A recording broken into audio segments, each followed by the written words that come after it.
ആരോഗ്യത്തിനും ശരീരഭാരം നിയന്ത്രിക്കാനും സഹായിക്കുന്ന ഈ പ്രകൃതിദത്ത പാനീയം ഗ്രീൻ ടീ എങ്ങനെയാണ് തയ്യാറാക്കുന്നത് നമുക്ക് നോക്കാം.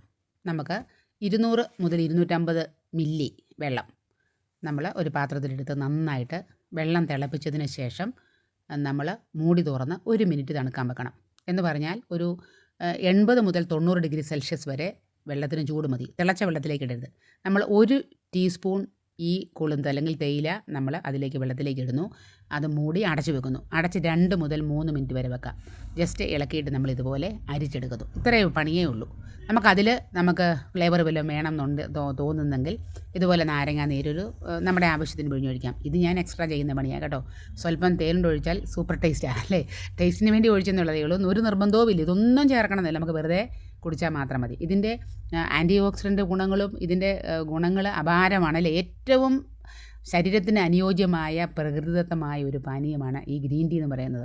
ഇഷ്ടംപോലെ ആൻറ്റി ഓക്സിഡൻറ്റും അതുപോലെ തന്നെ ഇമ്മ്യൂണിറ്റി പവറിനുള്ള സംഗതികളെല്ലാം ഇതിലടങ്ങിയിരിക്കുന്നു അല്ലേ. EGCGയുടെ സാന്നിധ്യമൊക്കെ നമുക്ക് അറിയാവുന്നതാണ്.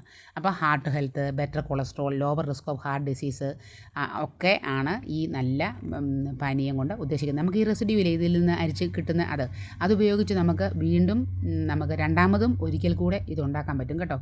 അപ്പോൾ ഒറ്റ പ്രാവശ്യം ഉണ്ടാക്കിയിട്ട് കളയണമെന്ന് ഒരു നിർബന്ധവുമില്ല. അതും കൂടെ നമ്മൾ ശ്രദ്ധിക്കണേ. നിങ്ങൾക്ക് വിശ്വസിച്ച് വാങ്ങാൻ പറ്റുന്ന നല്ല ഒന്നാം തരം ഗ്രീൻ ടീ ആണ് ഞാൻ നിങ്ങൾക്കായിട്ട് നൽകുന്നത്. ഇത് 100% നിങ്ങൾക്ക് വിശ്വസിക്കാം, നിങ്ങൾക്ക് ഉപയോഗിക്കാം. അതിൻ്റെ റിസൾട്ട് നിങ്ങൾക്ക് കണ്ടെത്താം. ഒരുപാട് പേര് വാങ്ങുന്നുണ്ട്. പക്ഷേ ഞാൻ പറയുന്ന പോലെ നിങ്ങൾ അതുപോലെ ചെയ്യാവൂ കേട്ടോ. ചുമ്മാ വെള്ളത്തിൽ തിളപ്പിച്ച് ഉപയോഗിക്കല്ലേ.